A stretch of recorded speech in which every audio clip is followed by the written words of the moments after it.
30 kilometre प्रति second की रफ्तार से ये पृथ्वी सूरज के गिर्द चक्कर लगाती है। ये इतनी बड़ी स्पीड है कि जो सैटेलाइट और रॉकेट पृथ्वी पर से लॉन्च किया जाता है उसकी भी स्पीड इतनी नहीं होती है, वो भी 7 से 8 किलोमीटर प्रति सेकंड होती है। लेकिन जब लोगों का ये कहना है कि उनके ग्रंथों में ज्ञान विज्ञान है, परमपिता परमात्मा ने जिसने इस ब्रह्मांड की रचना की है उसने ज्ञान विज्ञान उन्हें बताया है, तो उनके ग्रंथों में तो इस तरह की डिटेल्स होनी चाहिए। गजब टूबीबाज आदमी हो। दोस्तों, इस्लाम ने हमारे ऊपर एक सवाल उठाया है कि जब वेद साइंस की पुस्तक है, विज्ञान की पुस्तक है और ईश्वरीय पुस्तक है, तो क्या उसमें पृथ्वी की जो गति है वो दी गई है अथवा नहीं दी गई है। लेकिन दोस्तों, जिस प्रकार से इन लोगों ने प्रश्न खड़ा किया है कि 30 किलोमीटर प्रति सेकंड की रफ्तार से ये पृथ्वी दौड़ रही है, इन लोगों से मैं पूछना चाहता हूं कि उस 30 किलोमीटर में और प्रति सेकंड की खोज में इनकी किताबें हवाई का कितना योगदान है, अथवा वो किसी और की ही खोज को अपनी बता करके यहाँ हमसे प्रश्न पूछ रहे हैं। आज जो हम महत्वपूर्ण जानकारी आपके लिए लेकर आए हैं वो है सेकंड्स और किलोमीटर से भी बहुत ज़्यादा आगे।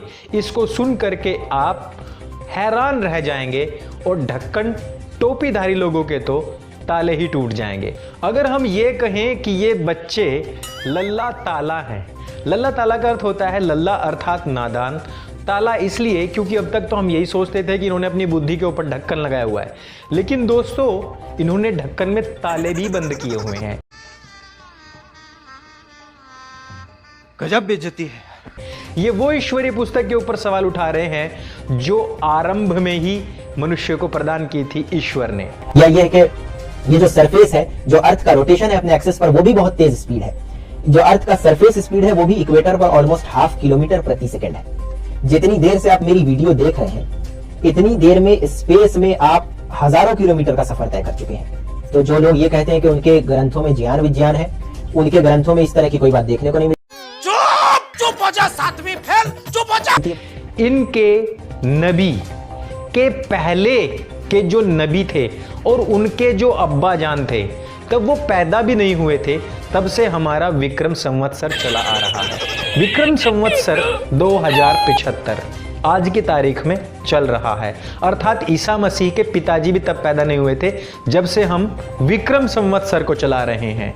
यदि हम अपने कलियुग के समय को देखें और यदि हम सृष्टि के संवत्सर को देखने लग जाएं तो इनके होश उड़ जाएंगे, ये जीते जी ही अपंग हो जाएंगे, इनको पैरालिसिस भी हो सकता है। जो वेद के वेदांग हैं और जो वेद हैं उनके कुछ मंत्रों से हमको प्रमाण यहाँ पर देना ही पड़ेगा, क्योंकि आताताइयों का प्रहार बहुत ज़्यादा है और हमारे लोगों ने भी पढ़ना लिखना बहुत छोड़ रखा है। आपत्ति मुझे दोनों से ही है। बात कर लेते हैं दोस्तों, समय की यदि काल गणना हम वेदों के अनुसार करने चलें तो क्या होगी। 2 परमाणु का एक अणु होता है और दोस्तों ऐसे ही 3 अणु मिलकर के एक त्रिश्रेणु बनाते हैं।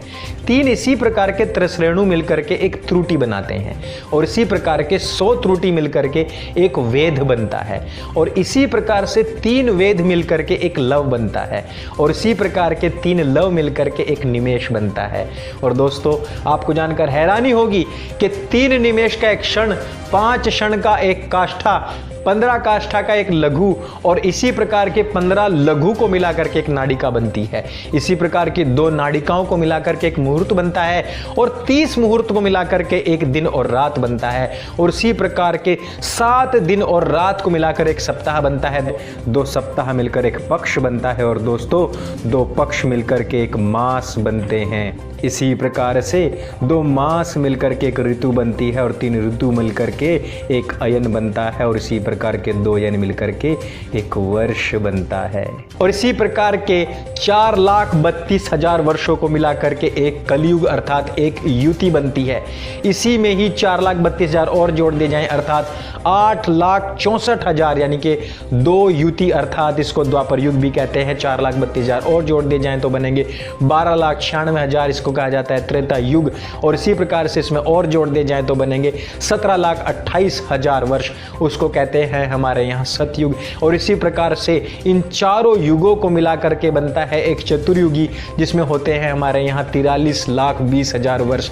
और दोस्तों इसी प्रकार की 71 चतुर्युगों को मिला करके बनता है एक मनवंतर, और उस मनवंतर में होते हैं 30,67,20,000 वर्ष। और दोस्तों इसी प्रकार के 14 मनवंतरों को यदि हम मिला दिया जाए और प्रत्येक मनवंतर के बीच में एक सतयुग काल के समय का एक संधि काल होता है, उन सब को अगर हम मिला दें तो इस पूरे को कहते हैं एक कल्प, और उस कल्प में होते हैं 4 अरब जो कि सृष्टि का काल चक्र है। अब पूछे अगर कोई इन लल्ला तालाओं से कि इनकी किताबे हवा हवाई में कहाँ लिखा है कि एक क्षण में कितना निमेष होता है अथवा कितने सेकंड होते हैं, समय काल का कुछ परिमाण है तुम्हारे यहाँ, समय काल गणना का कुछ है?